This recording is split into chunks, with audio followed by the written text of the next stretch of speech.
Welcome to the 11th episode of Madam Out at the Movies. I'm your host, Matt Parkinson, joined by my American friend, Matt Gerald. Good morning, good afternoon, good evening, and good night, since Mr. Parkinson is going to harass me if I don't say good night as well. Everybody to the micro edition of the 11th episode of Madam Out at the Movies. And why might it be the micro edition? I'm thinking it's going to be a short episode. We only got two films this week. First up, we've got Liam Neeson doing his action thriller thing in Run All Night. The second film is Disney remaking Cinderella. I mean, it's not a lot to go on, is it? No, not in the least, especially when Run All Night is one of the ones we've got. So we're going to talk about that first because we think Cinderella is going to be the longer discussion. Run All Night is basically just another Liam Neeson action thriller. This time around, Neeson plays Jimmy Conlon, a former hitman who is estranged from his only son Mike, played by Joel Kinnaman. Jimmy's former boss is Sean Maguire, played by Ed Harris, whose son Danny, Boyd Holbrook, commits a murder. Mike sees this murder, so Danny goes to kill Mike to cover it up. Jimmy kills Danny instead. Now Sean is going to go after both of them, because that's how this gangster business works. Gerald, are you going to remember this movie in a year?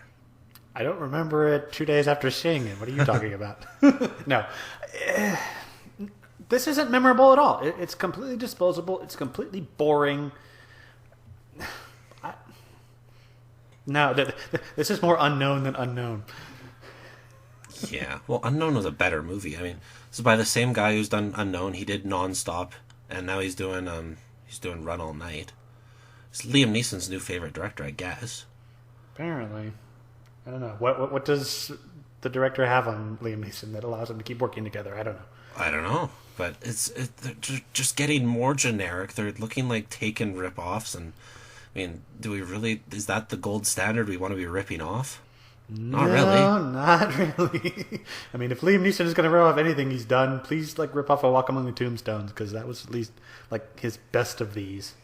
I mean, I got a comment on my review after I wrote it, and it was on a scale of 1 to Taken, how good is Run All Night? And I'm like, well, 6 maybe, but then Taken's not really anything that you want to be putting on that type of scale. It's yeah, 1 to Taken.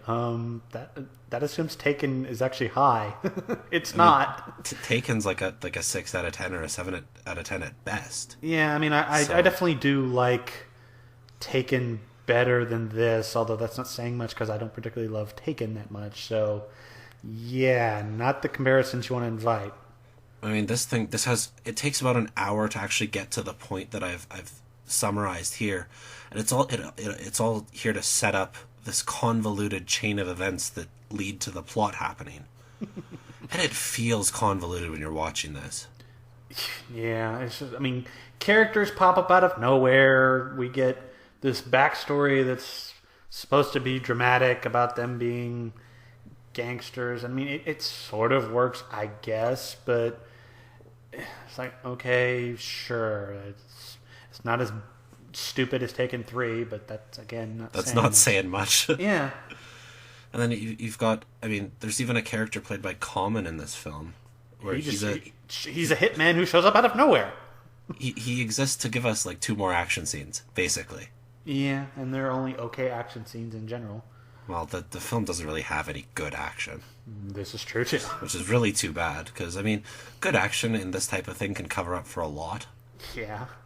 And when your film's missing that, you start looking for other means to entertain yourself, and there isn't a whole lot there.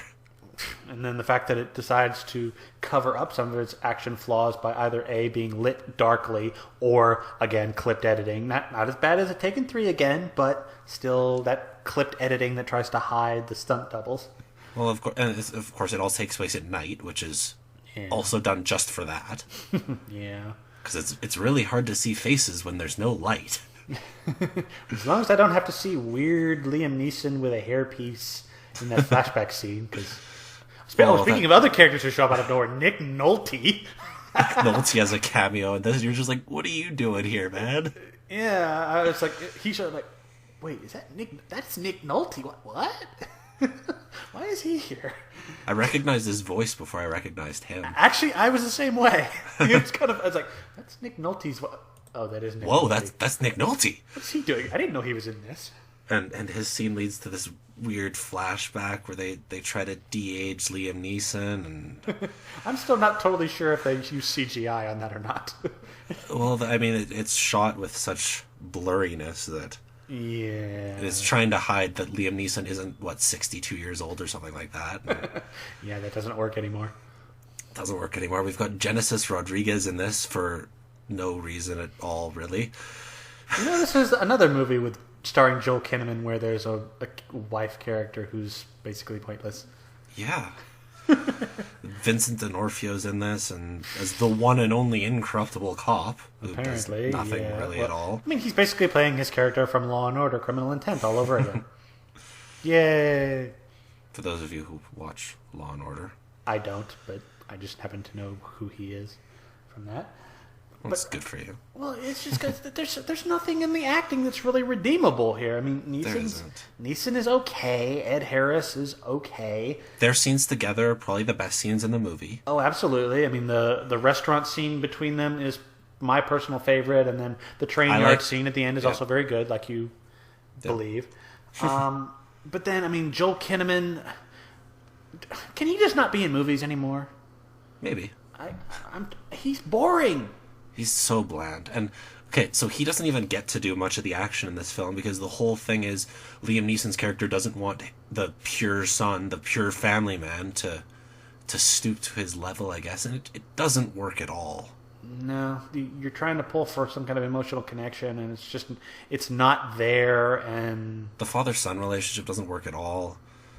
Neither of the father-son relationships work all that particularly well because, I mean, Boyd Holbrook's character, Danny, I mean, he's basically just your generic guy who thinks he's hot stuff, and turns out he's really not, and he's more of a hot-headed idiot, and obviously that comes back to bite him in the plot. So it's like, am I supposed to care for any of these people or what? Because I don't. I think a much more fun movie would have been just to focus on Ed Harris now as like a, I mean, he used to be a gangster, now he runs a legit business, so he claims anyway. That would have been a more enjoyable movie. Yeah, I mean, or just instead of playing it as an action thriller, make it like a straight up family drama where it's like, okay, you can keep the hot-headed Boyd Holbrook, whatever, but you balance the struggle there, and then Ed Harris and Liam Neeson's relationship as being best friends and former gangsters and all that sort of thing. That actually could have been an interesting kind of film, I think. Kind of like, I mean, not up to the level of Goodfellas, but in that same sort of thing where it's about the people more so than what they do. But the film it ignores that, basically. It's a convoluted way to set up this, let's try to run away from people and kill a bunch of nameless, faceless henchmen. Pretty much. I mean, it doesn't help at all. Speaking of shooting, it's for an R-rated movie. There's not as much blood as I was expecting. No, they could have easily cut it down to PG-13 if they wanted. I'm surprised that they didn't. I mean, the particular scene where Danny gets shot. I mean, he gets shot in the neck, and yet there's no blood on the floor, and there's a little bit on his clothes, and that's about it. I'm like, okay, you shoot a guy in the neck, he's gonna kind of bleed profusely. So yeah. There was more blood in the Lazarus Effect than there was in this. Well, if you can call that blood, because it was the cranberry juice. Well, yes, but blood stand-in. Still more blood than Taken 3, at least. So at least. I'll give it that much. Although, okay, did you find the weird, like, pan shot sort of things where they're going location to location, and it almost looks like a CGI cutscene almost? What it reminded me of was the Grand Theft Auto 5. Actually, that's how you transition from character to character in that game. Oh yeah, you're right. So yeah, ugh. And I was like, well, this is weird. And then eventually they just completely forget to do that. Yeah, the first time they did, I'm like, why are they doing? And then they keep doing it. Okay, stop it. This is not a good transition. And then eventually they do stop it, and you wonder what the whole point was. It's just, it's like I said, it's getting the characters into the place so that the plot can happen. Yeah, which never works. But hey, at least it's not Taken 3. Yeah. I mean, of the Liam Neeson action movies of 2015, this is the better one. Yeah, he probably is going to have one more this year, I would guess. Probably. It could start filming today and it could be out by October. Oh, easily. But, yeah, I mean, I am kind of hoping that what he said about retiring from action movies in a couple of years is true, because I'm really getting tired of Liam Neeson action movies, especially because they have now influenced a bunch of these other guys like Kevin Costner and Denzel Washington and Sean Penn next week. Yep, Sean Penn next week. So yeah, just okay. It was interesting 5 years ago, kind of, but now it's just worn out its welcome. Let's stop it. Yeah. And a trend that I kind of thought maybe I might want to die as well is the live-action remake of Disney animated classics, and we get another one of those this week with Cinderella. Now, Cinderella tells the story of a young woman named Ella, go figure, played by Lily James, who comes under the care of a wicked stepmother, played by Cate Blanchett, after her father and mother tragically die. But her beleaguered life may be improved by the attention of a chance encounter with a charming prince, played by Richard Madden. Mr. Parkinson, what did you think of this film? I didn't like Cinderella. Really? Really? The main problem I have with it is, okay, the animated film is 75 minutes long. This one's almost 2 hours. And they don't really add a whole lot. Not really. I mean, plot-wise, yeah, it's very bland and generic. I will not disagree with you there. But I can't say I don't like it. It's not great by any stretch, but I like it enough that I'll call it a pretty decent film. It's harmless, I guess. Well, I think it diverts just enough from the original to make it better than the original realistically. It still brings a lot of the original's problems with it, but bland characters. Well, really bland characters. Well, the sad thing is that they're bland here, and yet they're still better. Yeah, like I'm trying to remember if the prince has a line in the original film. I mean, the whole marriage thing is more his dad wanting him to get married than him.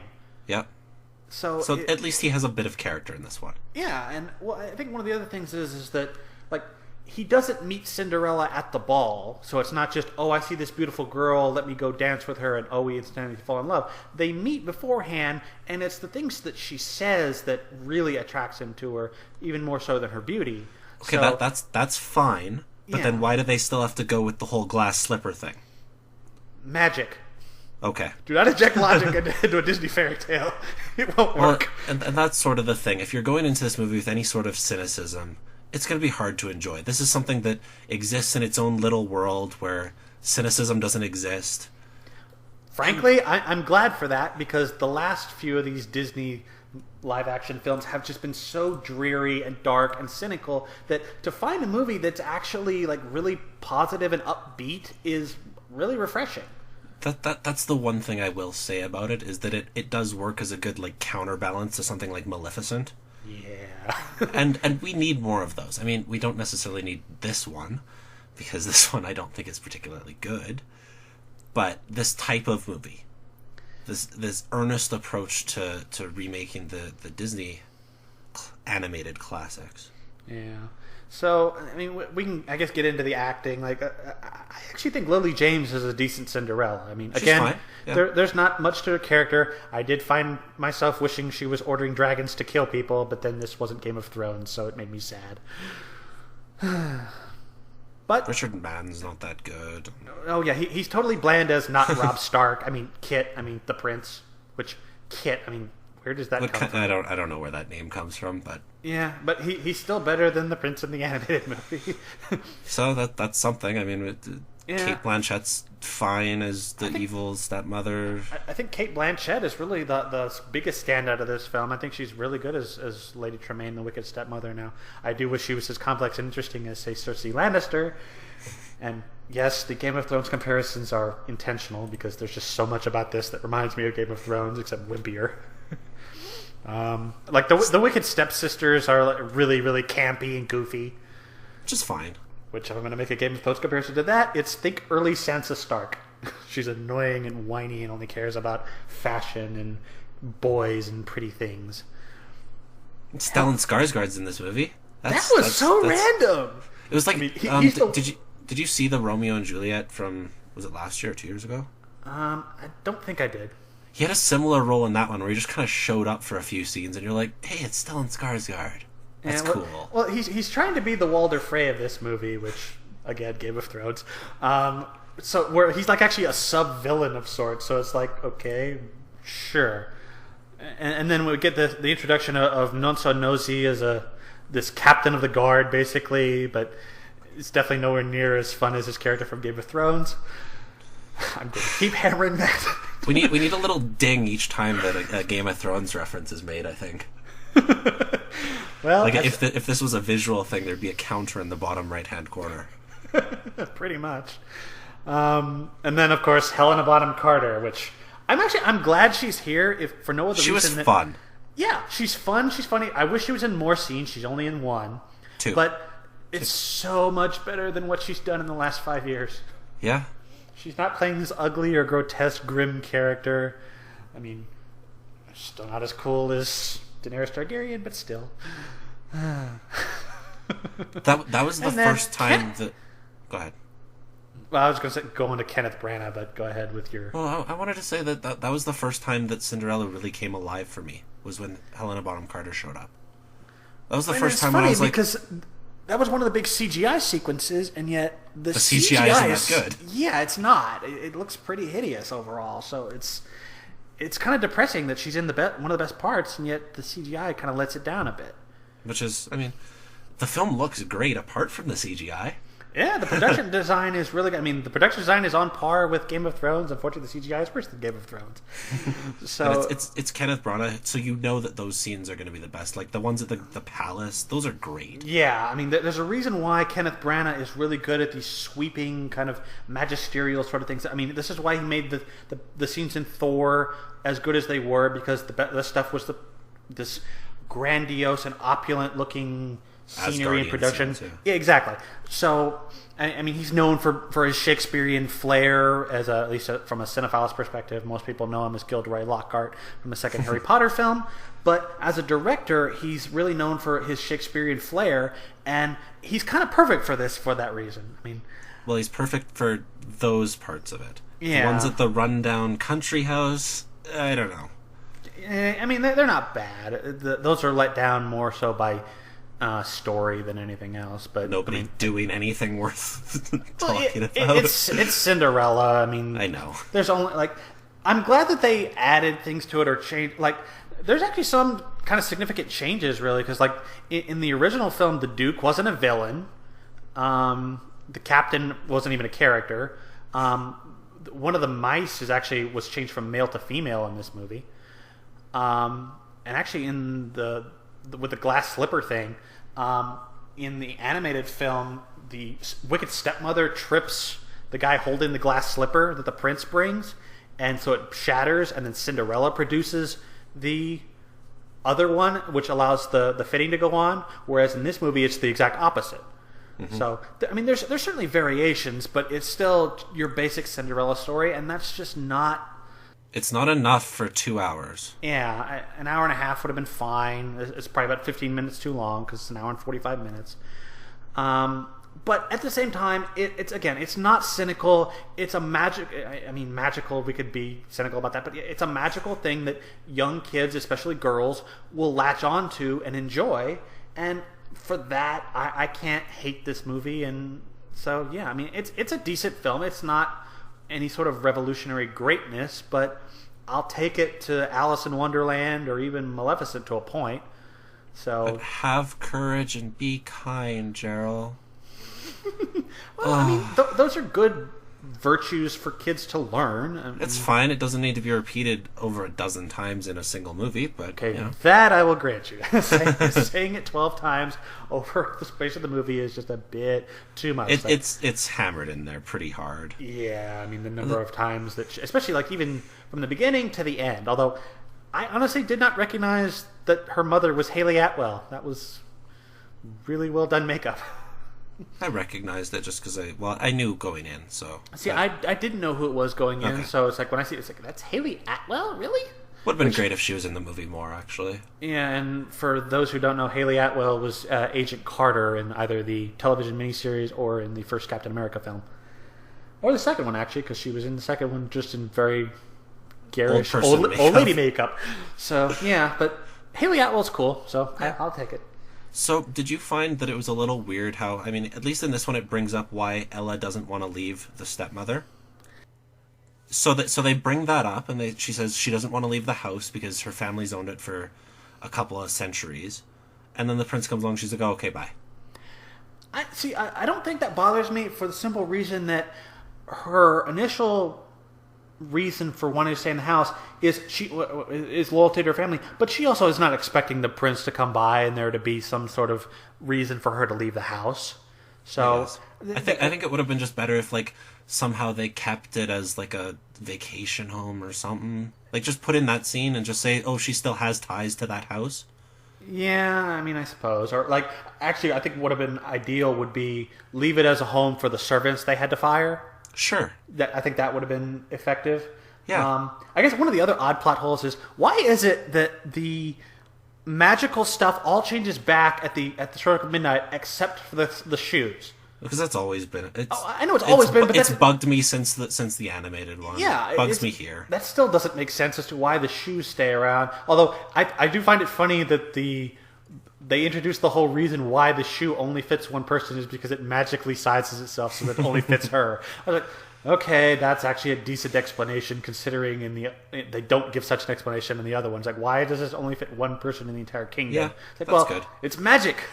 Yeah. Magic is the answer to most things in Disney. But Helena Bonham Carter is like, okay, so everything will change back to the way it was at midnight, and she produces the glass slippers out of nowhere. Well, actually, maybe that's why. Is because they're not transformed from anything else. Because they were just magically created? Maybe. Yeah, that actually, now that I think about it, yeah, because the carriage was turned from a pumpkin, all the servants were from animals, and even the dress was made from a previous dress, but the shoes were the one thing that were not made from anything else because she took them off. So, okay, there you go. Maybe it works, but I mean, it's a kind of a lame explanation, but I mean, it's not really given in the film. Yeah, it's not, but it's there. Conjecture and speculation. Yes, conjecture. But anyway, yeah, so Cinderella, I mean, there are a lot worse things you could see, and I think it's pretty decent. I would much rather see this again than Run All Night by a wide margin. So, yeah, Cinderella, not bad. It's okay. It's not something that I hated. It's probably not something I'll ever watch again. No, probably not. I don't know if I might watch Maleficent again, maybe, if only because Angelina Jolie is so good in that movie. Yeah. But, that's actually one where the dark and grim tone actually kind of works. Well, at least for the first act. Because of that one scene. That one scene. One scene, which we won't bring up here because we're talking about the nice and kind and gliding from scene to scene Cinderella. We don't want to spoil that. Yeah, but if you've seen Maleficent, you know exactly the scene I'm referring to. You know what we're talking about, yeah. Yeah, I was like, they did that in a Disney movie? How did they get away with that in a Disney movie? But it's kind of nice to have a counter to that. And it is. We're going to get a dark and gritty Pan later this year. And looks like gritty anyway. Well, we'll see. And then Tim Burton is directing the live-action remake of Dumbo. What are they thinking? And then there's two live-action Jungle Book films for some reason. And I'm sure both of them will be as earnest as... they won't. They're going to be dark and gritty. Jon Favreau's doing one of them, so that one could be decent. It could be, but... As long as we're not ripping off from Iron Man, where it all gets grim and gritty there for some reason. Yeah. I mean, we'll see. The last thing Disney needs to be is grim and gritty. Exactly. That really doesn't work with them at all. For most of the time. Well, that and we're getting Alice in Wonderland 2. Yeah, can we not? Oh, no. I know it's already done filming, it's in post-production already, but could we just not? Now I'm depressed. I need to go see Cinderella again to bring up my spirits. Or not. Yeah, or not. All in all, I mean, if you liked the animated thing, you'll probably be okay with this. Yep, I would say this is better than the animated version, personally. Ooh, it's a big claim. Well, I just think that because the production design... Because like what makes the animated version halfway decent is it's got good animation. And so the production design in this kind of matches that a little bit, even if the CGI doesn't help. And and then the fact that they added personality to, I mean, again, it's not a lot of personality, but they added some personality to these characters, particularly the prince. It makes it a worthwhile thing, and I think it's better than the original, so I'll take it. Okay. Next week, we've got only 2 films again. The first is the Divergent series getting another installment with Insurgent, and Sean Penn trying to do the old person action movie with The Gunman. We're probably not going to be talking about Do You Believe? Or I'm not, because I'm not getting it. Maybe Gerald will monologue it for a little bit if he decides to go see it. That's not funny. Speaking of Gerald, you can follow him on the Twitter at FilmFlashNC. I'm on there as well at MurderTweet. Send us your tweets. We feed on them. Indeed we do. Until next time, this is Madam at the Movies signing off. Take care, everybody.